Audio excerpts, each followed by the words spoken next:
Salut tout le monde et salut les filles. Alors aujourd'hui en fait je vais aborder avec vous un sujet super délicat que je comptais pas du tout, mais alors pas du tout traiter. Mais en fait en ce moment je sais pas ce qui se passe mais ça se répète tellement autour de moi, ce sujet revient souvent, j'entends tellement de choses.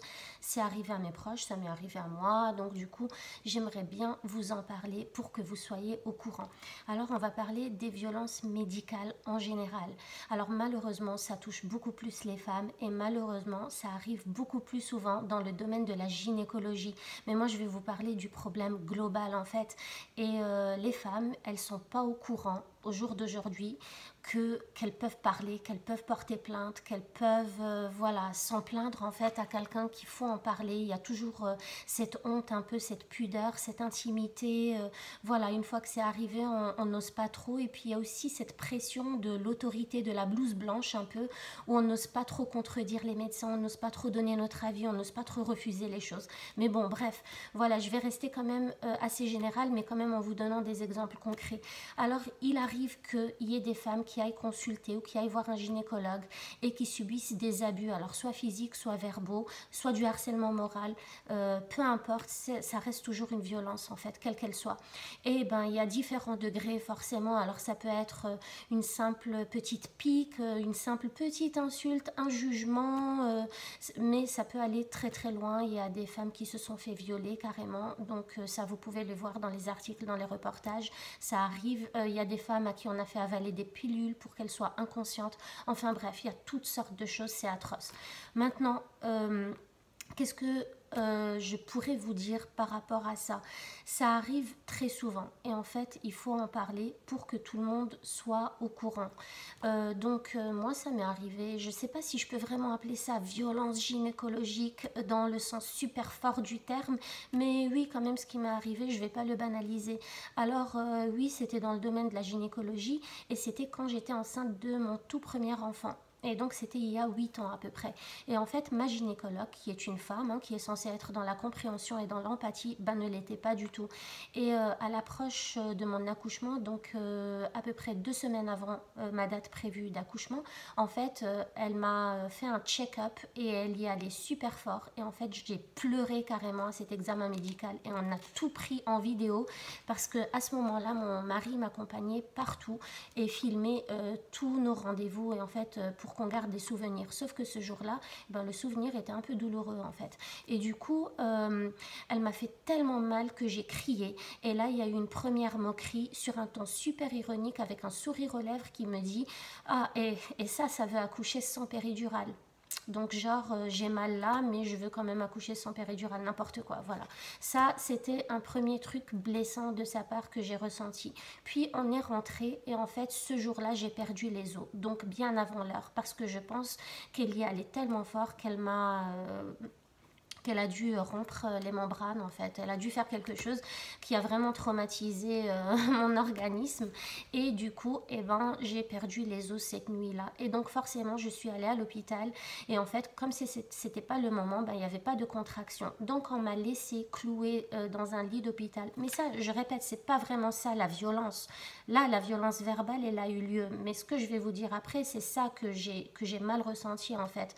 Donc déjà quand vous êtes cloué au lit à l'hôpital, vous pouvez ni manger ni boire, donc vous avez des glaçons en fait, là-bas on vous donne des glaçons à sucer et pendant 14 heures j'ai réussi à leur faire oublier l'idée de me déclencher en espérant qu'il y ait quelque chose qui se passe naturellement, sauf que rien ne s'est passé naturellement et du coup ils m'ont déclenché avec du pitocine. Alors le pitocine, moi je l'appréhendais, je voulais un accouchement super naturel et en fait j'ai eu l'opposé de tout ce que j'avais envie. Donc ils m'ont déclenché avec le pitocine, sauf qu'au bout d'une heure ils viennent, ils me disent ah non mais tu as l'air trop bien là, tu rigoles un peu trop, on va augmenter la dose. Et donc littéralement ils ont augmenté la dose jusqu'au point de me faire hurler dans tout l'hôpital, chose que jamais j'aurais pu imaginer faire. Et du coup j'ai hurlé pour avoir un anesthésiste qui vient de me placer une péridurale, chose que je voulais pas naturellement à la base. Et donc, à force de hurler, je les entendais me dire ah ben voilà, là on y est, là on y est. Donc là ça fait effet en fait. Donc super, l'empathie. On est complètement dans le déni de la douleur de la personne et ça c'est juste horrible quand on est dans un moment où on est super fragilisé et vulnérable. Et du coup ils m'ont déclenché, ils m'ont mis la péridurale, sauf que la péridurale a raté la première fois. Alors là, l'excuse de l'anesthésiste, c'est que j'ai une scoliose et que c'est pour ça qu'il a raté la péridurale, parce que mon dos n'est pas complètement droit. Donc génial d'entendre ça pendant qu'on vous dit qu'il faut arrêter de bouger alors que vous êtes en pleine contraction, super 10 fois plus intense que des contractions naturelles. Et donc voilà, après ça, alors bien après ça, enfin avant la péridurale, excusez-moi, j'oublie le super gros détail, c'est qu'avant la péridurale et après avoir eu un moniteur sur le ventre pour voir les battements du cœur du bébé pendant au moins 14 heures, on vient me dire qu'en fait il ne marchait pas bien. Et du coup là on m'a mis une sonde, un moniteur en fait, une sonde par voie basse. Et quand je leur ai demandé si ça allait faire mal, on m'a assuré que non. Sauf que j'ai hurlé de douleur et de souffrance au point que j'en ai sué et au point que j'en ai vomi. Et là, mon mari était en train de le supplier d'arrêter.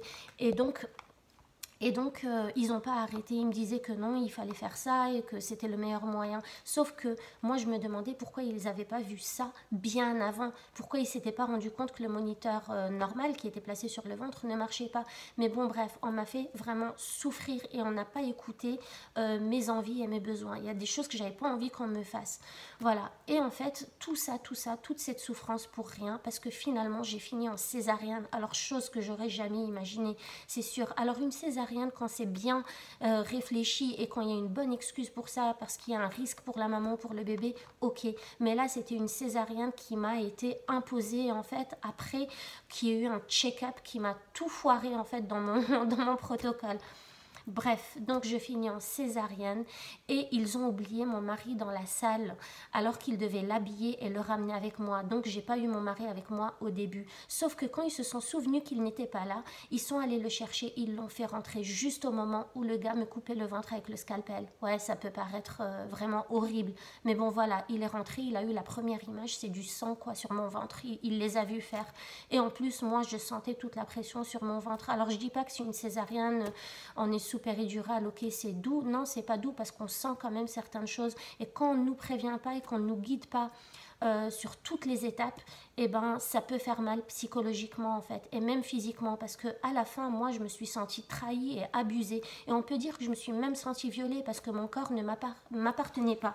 Et j'étais complètement dépossédée et on m'a rien dit, on m'a rien demandé. Et voilà, donc ça m'a quand même touchée. Alors il y a pire, on est d'accord, mais ça reste une violence gynécologique à mes yeux qui n'a pas lieu d'être. Et cette violence-là, en fait, je la remercie d'avoir existé parce que grâce à elle, ça m'a vraiment fait grandir et j'ai réussi à reprendre le contrôle de mon corps à tel point qu'au deuxième accouchement, eh ben, je ne les ai pas laissés faire. Déjà, ils voulaient programmer une césarienne, mais moi, je ne voulais pas parce qu'il n'y avait aucune justification. Il n'y avait rien de physiologique ou d'anatomique qui nécessitait une césarienne. Donc, je voulais accoucher par voie basse et ça m'a été refusé par tous les médecins. Sauf que j'ai insisté. Il y avait une gynécologue qui était super sympa pour me guider, guider durant toute ma grossesse. Et du coup, à la fin, j'ai accouché naturellement et j'étais super fière de moi de l'avoir fait et d'avoir tenu tête au corps médical. Donc comme quoi des fois on essaie de vous imposer des trucs en vous faisant peur, en vous disant que votre bébé va mourir si vous faites pas ceci et cela, mais en fait non, vous avez toujours la possibilité de refuser ou de donner votre avis ou de choisir, de faire des choix pour vous et votre corps en fait. Sauf s'il y a bien sûr des gros risques, et là il ne faut pas encourir les risques, mais bon, voilà, s'il n'y a pas de raison, si tout va bien, que tout est en ordre, et ben il n'y a pas de raison qu'on vous impose des choses. Donc il y avait ça, et à mon troisième accouchement, eh ben, j'ai encore appris une meilleure leçon et je me suis présentée à l'hôpital 20 minutes avant que j'accouche. Ça veut dire que déjà en début de ma grossesse, je ne les ai même pas prévenus que j'étais enceinte pour pas que j'ai tous les check-ups qui n'ont pas lieu d'être les premiers mois. Même les check-ups pour la trisomie, je me dis que si mon enfant est trisomique, il est trisomique, je vais faire avec, c'est ma destinée. Et je vois pas pourquoi faire tous ces tests-là. Enfin bref. Après, chacun son truc, c'est clair. Les tests, je les ai quand même fait, les tests de trisomie et tout ça au final. Mais voilà, ça m'a pas été imposé. C'était quand même un choix. Et donc, pour la troisième grossesse, j'ai accouché sans péridurale et naturellement. Et je me suis présentée à l'hôpital à la dernière minute pour que personne n'ait aucun contrôle sur moi. Et encore là, j'étais arrivée, je leur ai dit de me placer une intraveineuse tout de suite parce que je savais qu'on avait toujours du mal à me trouver les veines. Mais ils ne l'ont pas fait. Ils ont passé 30 minutes à me poser des questions sur mes antécédents, les risques familiaux, etc. Et en fait, on a perdu du temps qu'au point, au moment où elle m'a fait le check-up pour voir à combien de centimètres j'étais dilatée, Et ben là, ça y est, c'était fini. La tête, elle commençait à sortir. J'ai commencé à hurler alors qu'elle me disait que c'était pas possible, que j'étais encore loin, que je n'étais qu'à 5 centimètres. Je hurlais, j'étais tombée par terre de douleur. Tout le monde était choqué autour de moi. Et en plus, on me disait d'arrêter de pousser parce que le médecin n'était pas là. Non mais rendez-vous compte du truc. Et du coup, bah forcément, on ne peut pas arrêter de pousser. Mais quand on vous dit d'arrêter de pousser, vous n'avez aucun autre choix que d'essayer d'arrêter de pousser, ce qui rend encore le truc encore plus traumatisant. Et au final, eh ben, le médecin est arrivé et il a vu la tête, effectivement, déjà dehors. Et donc, il a commencé à me guider pour sortir de tout ce truc-là. En fait, une aventure, mais incroyablement riche en émotions. Mais voilà, tout ça c'est pour vous dire qu'on vous impose des choses, on vous impose des choses. Mais il n'y a pas que ça, il y a aussi les violences verbales. Ma mère, encore récemment, son médecin l'a humiliée dans la salle d'attente devant tout le monde en lui disant « Oh mais vous êtes quand même embêtante, hein. Vous êtes vraiment embêtante là, vous exagérez. » Pourquoi? Parce qu'elle ne voulait pas un générique, elle voulait un princeps. Alors d'accord, vous ne voulez pas prescrire de princeps, c'est pas grave, mais il faut l'expliquer de façon bienveillante à la patiente. Il faut peut-être la rassurer, parce que franchement, un bon médecin, c'est quelqu'un qui arrive à être à l'écoute. C'est pas possible d'être un bon médecin en étant dans le déni de la douleur de l'autre ou alors en étant dans le déni de ses émotions. Si quelqu'un a peur, il a peur. Si quelqu'un ne se sent pas rassuré, il ne se sent pas rassuré. Ça sert à rien de l'humilier ou voilà de le rabaisser comme ça parce que ça ne fera qu'aggraver les choses. Ben maintenant, ma mère, elle a plus confiance en son médecin, donc elle cherche à changer. Et ça, c'est le meilleur conseil que je puisse vous donner à vous toutes.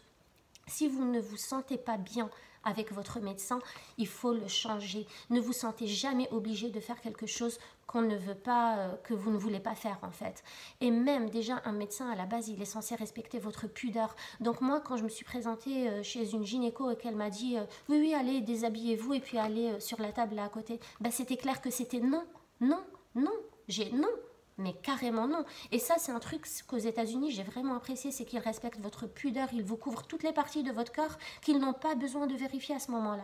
Donc voilà, ça c'est une chose. Après, c'est vrai que le corps médical, il subit des pressions.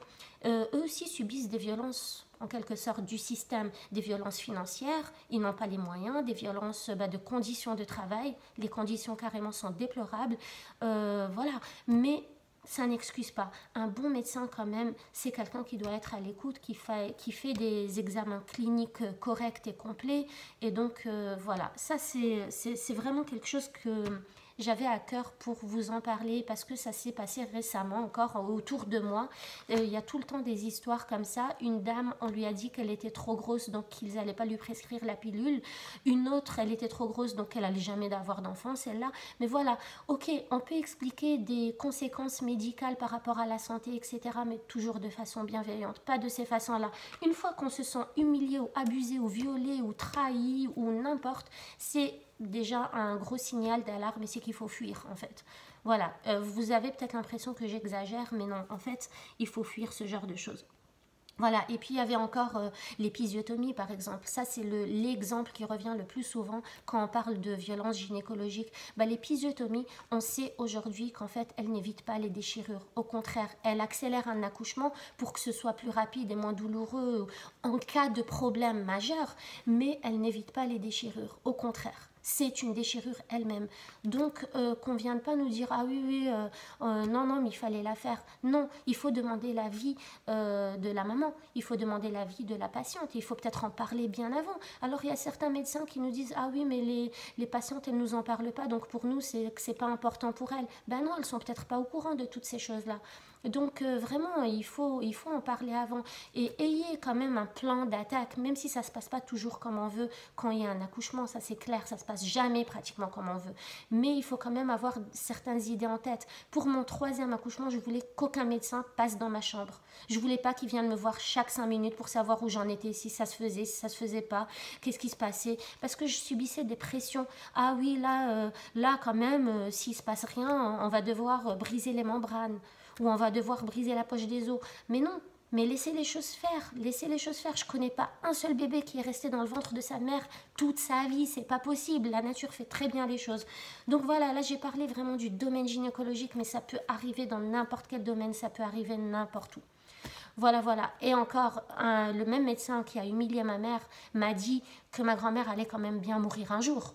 Voilà, vous comprenez, c'est bon, c'est pas son médicament qui a fluidifié le sang, elle allait bien mourir un jour.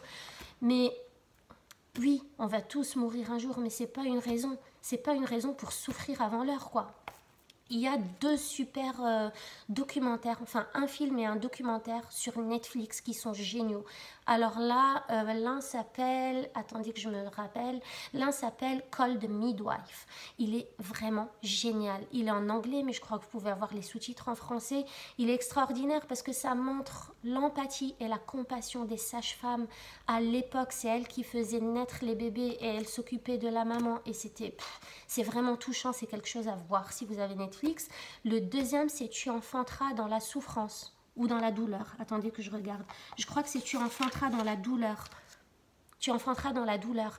Et en fait, ce film-là, je ne crois pas qu'il soit sur Netflix, mais vous pouvez le trouver sur YouTube.